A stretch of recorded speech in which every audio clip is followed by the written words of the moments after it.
बच्चों आज हम सीखेंगे ABCD। A for apple. Apple means save.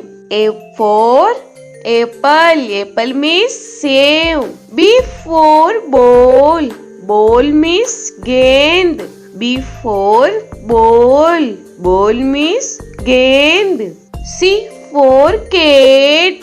Cat means billy. C for cat. Cat means billy. D for dog.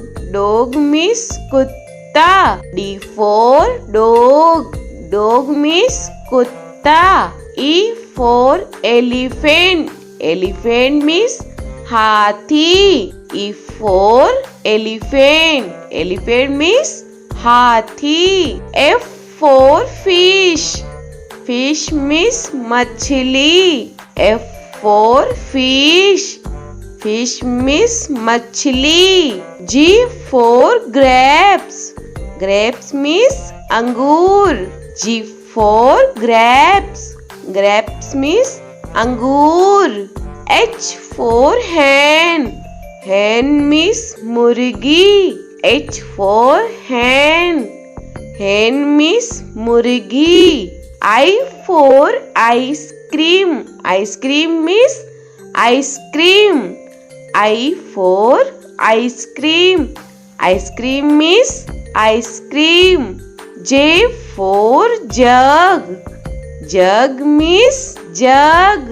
J for jug. Jug means jug. K for kite. Kite means patang.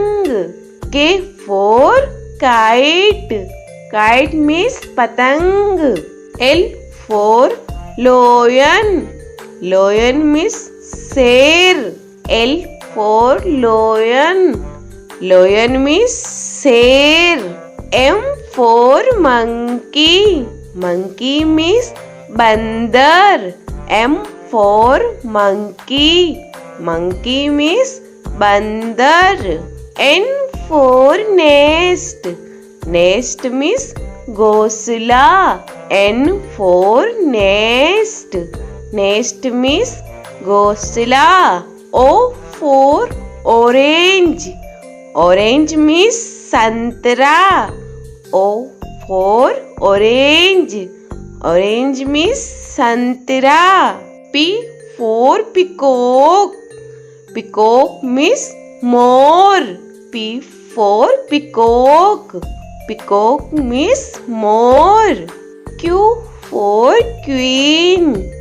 Queen means Rani. Q for queen. Queen means Rani. R for rose. Rose means gulab. R for rose. Rose means gulab. S for sheep. Sheep means jahaj. S for sheep. Sheep means jahaj. T for telephone. Telephone means telephone. T for telephone. Telephone means telephone. U for umbrella. Umbrella means chhata. U for umbrella. Umbrella means chhata. V for van. Van means gaadi. V for van. Van means gaadi. W for watch. Watch means gadi. W for watch. Watch means gadi. X for X-ray. X-ray means X-ray. X for X-ray. X-ray means X-ray. Y for yak. Yak means suragai. Y for yak. Yak means suragai. Z for zebra. Zebra means zebra. Z for zebra. Zebra means zebra.